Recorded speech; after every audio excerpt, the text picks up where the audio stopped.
Salam sejahtera untuk kita semua. Tentunya kita patut bersyukur kepada Tuhan sepanjang minggu ini di mana Allah baik di dalam kehidupan kita. Ia sudah menuntun, memberkati, memberikan nafas kehidupan, kesehatan, kekuatan bagi kita semua. Sehingga kita boleh melewati lagi di dalam setiap kesibukan-kesibukan kita. Dan pada saat ini kita akan melihat poin-poin penting dalam pelajaran sekolah sahabat kita melalui ringkasan pelajaran sekolah sahabat dengan judul Perjanjian dengan Abraham. Di dalam garis besar pelajaran kita sepanjang minggu ini, kita melihat bahwa Abraham telah melakukan perjalanan melalui Kanaan untuk beberapa waktu ketika Tuhan memutuskan untuk menegaskan perjanjiannya dengan dia melalui serangkaian penglihatan. Abraham mempercayai terhadap janji Tuhan yang Allah telah berikan kepada Abraham dan juga Sarai terkait dengan keturunan dan juga tanah yang telah dijanjikan. Tetapi Sarah menjadi tidak sabar untuk merealisasikan akan janji tersebut. Akhirnya Tuhan sendiri muncul untuk menjelaskan janji itu terkait dengan anak yang telah dijanjikan oleh Allah itu sendiri. Sehingga Abraham serta dengan keturunannya akan menjadi keturunan ataupun bangsa yang besar. Abraham tidak memikirkan dirinya sendiri saat dia berbicara dengan Tuhan semesta alam secara langsung.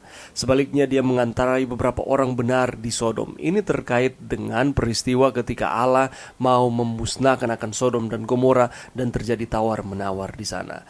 Jadi pelajaran kita dimulai dari bagian Abraham. Apa bagian Abraham di dalam Kejadian pasal 15? Kontribusi Sarah di dalam Kejadian pasal 16, tanda perjanjian di Kejadian pasal 17, penegasan janji Kejadian 18 ayat 1 sampai 15, dan pengantaraan Abraham di dalam Kejadian 18 ayat 16 sampai 19 ayat 29.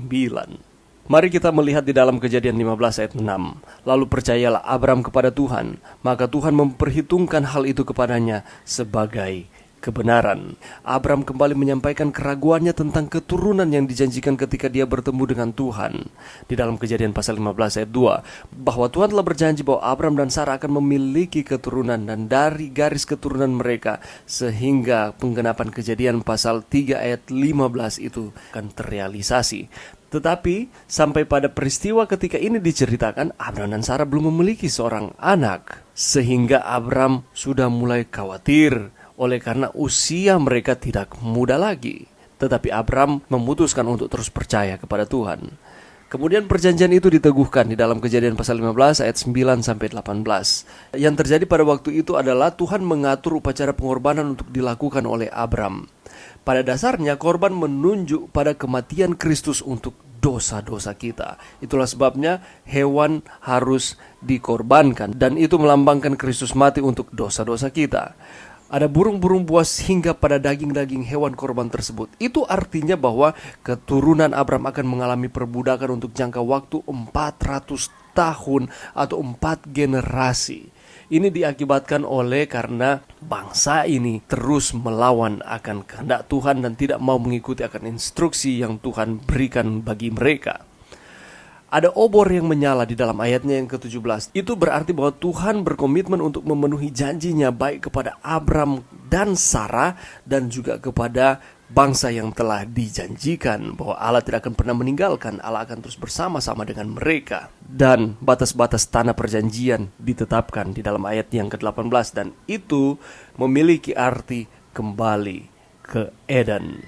Jadi nubuatan ini memiliki pandangan lebih dari sekedar tentang keluaran dan tanah air bagi Israel, tetapi pada akhirnya akan merujuk kembali kepada keselamatan akhir zaman bagi umat Allah yang akan kembali ke Taman Eden. Itulah sebabnya mari kita belajar untuk tetap fokus pada Kristus dan kebenarannya sebagai satu-satunya harapan keselamatan kita. Karena sebagaimana Abraham percaya kepada Tuhan dan Allah memberikan segala sesuatu untuk Abraham, sebagaimana Abraham percaya kepadanya, demikian pula dengan kita harus percaya kepada Tuhan. Bahwa Tuhan akan memenuhi akan janjinya di dalam kehidupan kita apabila kita terus bergantung kepada Tuhan.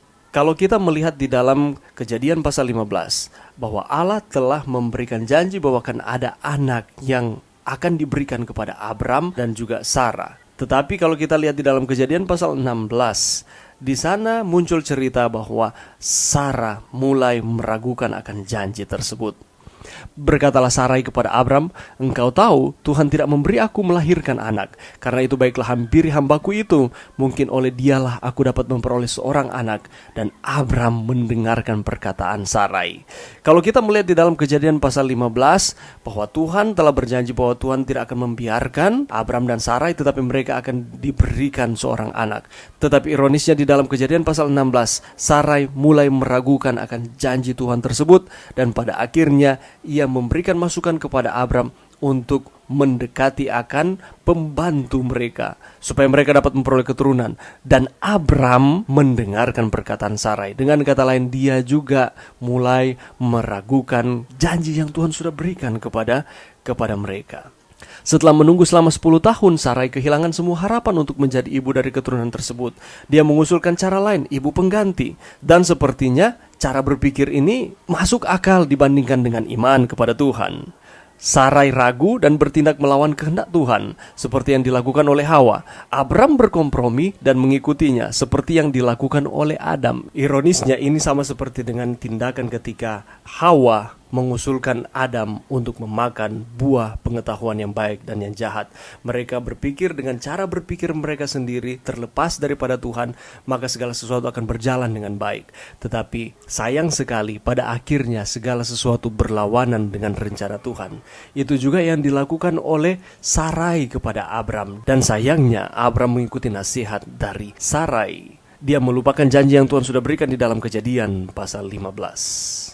Akibat dari kesalahan itu masih mempengaruhi penduduk Kanaan. Namun Tuhan selalu menunjukkan kasih-Nya. Bahkan ketika kita membuat keputusan yang buruk, Dia menjanjikan perlindungan kepada Hagar dan Ismail. Walaupun seharusnya ini tidak perlu terjadi, tetapi Tuhan menjanjikan perlindungan kepada mereka. Tuhan tidak meninggalkan segala sesuatu yang mungkin kita telah lakukan yang telah melawan akan kehendak Tuhan, sehingga ada penyesalan.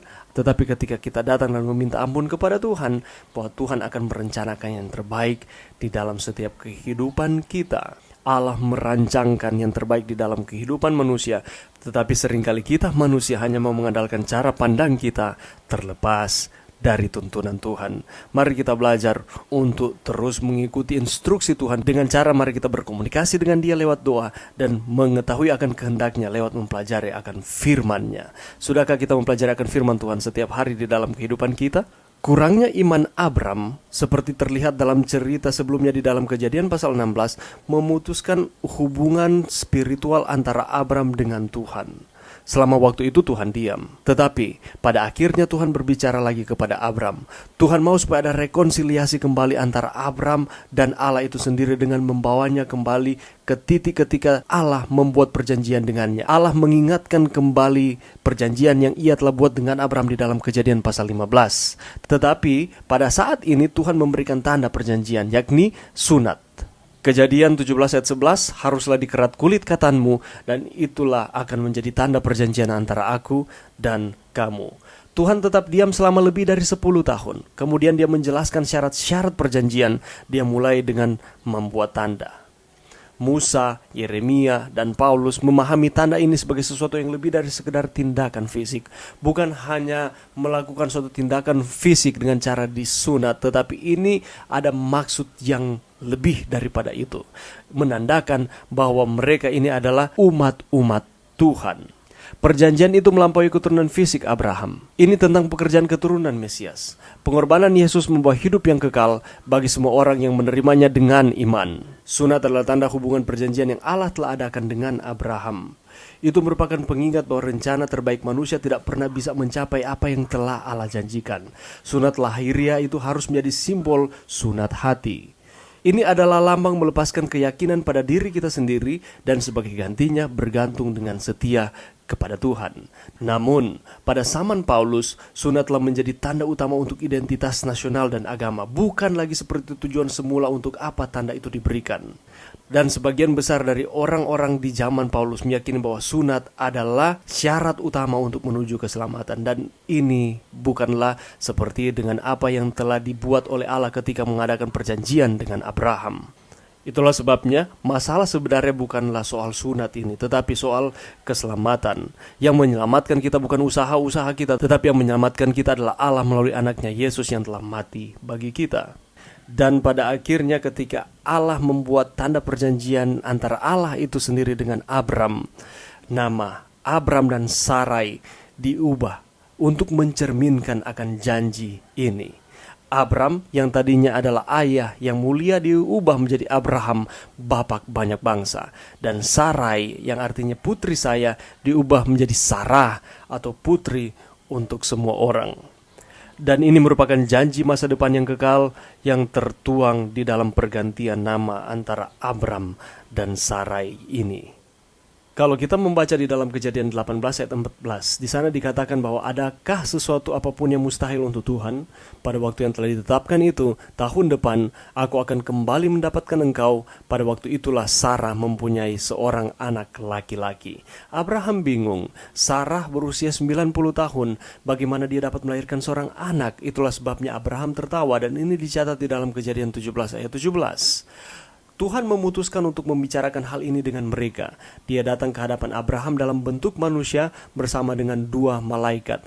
Dan Abraham senang dan antusias menjamu akan tamu surgawi ini. Abraham adalah orang yang ramah, jadi dia sangat ingin menjamu para musafir ini.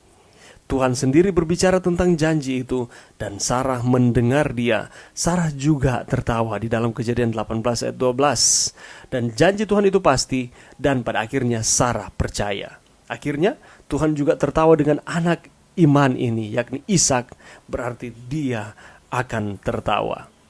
Allah telah berjanji dan Allah merealisasikan akan janjinya di dalam kehidupan Abraham dan Sarah. Pelajaran bagi kita adalah mari kita ramah, senang untuk menolong, menjamu orang-orang yang ada di sekitar kita. Atau sama seperti dengan Abraham, orang-orang asing yang ada di sekitar kita. Sehingga lewat tindakan yang kita lakukan ini, kita sedang menjamu Tuhan. Mari kita mempraktikkan keramahan, kesopanan, kelemah lembutan, dan saling menghargai satu dengan yang lain di dalam kehidupan kita. Peristiwa berlanjut di dalam Kejadian pasal 18 ayat 16 sampai Kejadian 19 ayat 29. Ini merupakan peristiwa ketika ada tawar-menawar yang dilakukan oleh Abraham dan juga Allah terkait dengan pemusnahan kota Sodom. Kejadian 18 ayat 25, jauhlah kiranya daripadamu untuk berbuat demikian, membunuh orang benar bersama-sama dengan orang fasik, sehingga orang benar itu seolah-olah sama dengan orang fasik. Jauhlah kiranya yang demikian daripadamu, masakan hakim segenap bumi tidak menghukum dengan adil? Ini merupakan pertanyaan yang ditanyakan oleh Abraham kepada Tuhan terkait dengan pemusnahan akan kota Sodom ini. Melalui ayat ini menyatakan bahwa Abraham bukan hanya seorang nabi yang kepadanya Tuhan menyatakan kehendaknya, dia juga seorang nabi yang menjadi perantara bagi orang fasik. Dia tahu bahwa ada banyak orang yang ada di kota Sodom tersebut termasuk dengan saudaranya. Tujuannya adalah supaya siapa tahu mereka masih bisa berubah, masih bisa bertobat dan diselamatkan. Itulah sebabnya Abraham mengadakan tawar-menawar dengan Tuhan. Para malaikat berangkat ke Sodom. Allah tetap berbicara dengan Abraham. Abraham mengantarai Sodom. Dia merundingkan jumlah minimum orang benar di Sodom agar Allah mengampuni kota itu. 50, 45, 40, 30, 20 sampai 10. Kemudian tawar-menawar berhenti. 10 adalah simbol minimum. Atau contohnya, sinagog itu hanya bisa dibuka jika setidaknya ada 10 pria hadir. Di bawah 10, maka sinagog itu tidak bisa dibuka. Itulah sebabnya 10 adalah simbol minimum. Dan kenyataannya hanya 4 orang yang diselamatkan. Dan hanya 3 yang selamat. Bahkan tidak ada 5 orang benar ditemukan, hanya Lot, istrinya, dan kedua putrinya. Dan ini menandakan begitu buruknya dan bobroknya keadaan kota Sodom, sehingga bahkan 10 orang benar tidak ditemukan di kota tersebut. Kehancuran Sodom adalah simbol kehancuran akhir orang jahat. Sama seperti dengan peristiwa Sodom dan Gomora ketika ditunggang balikan. Demikianlah kelak pada akhir zaman ketika kita terus-menerus menentang dan tidak mau mengikuti akan instruksi Tuhan, maka akan tiba kesudahannya. Dunia kita ini bukan semakin hari semakin baik, tetapi justru semakin hari menuju kepada kesudahannya. Apakah kita bersedia untuk menyambut kedatangan Tuhan? Apakah kita bersedia untuk terus setia kepada Tuhan dan siap untuk menyambut akan kedatangan Tuhan? Kiranya dengan firman Tuhan ini dapat menjadi pelajaran bagi kita untuk terus melatih akan iman kita, untuk terus terpatri kepada Tuhan belajar dari pengalaman Abraham. Ia adalah bapa segala orang percaya, tetapi seringkali ia juga sama seperti dengan kita. Ada keraguan-raguan, tetapi pada akhirnya ia terus percaya kepada Tuhan. Mari berdoa. Terima kasih Tuhan atas firman-Mu sepanjang minggu ini. Bantu kami Tuhan untuk kami terus beriman kepada Tuhan di tengah-tengah tantangan kehidupan kami. Ini doa kami di dalam nama Yesus. Amin.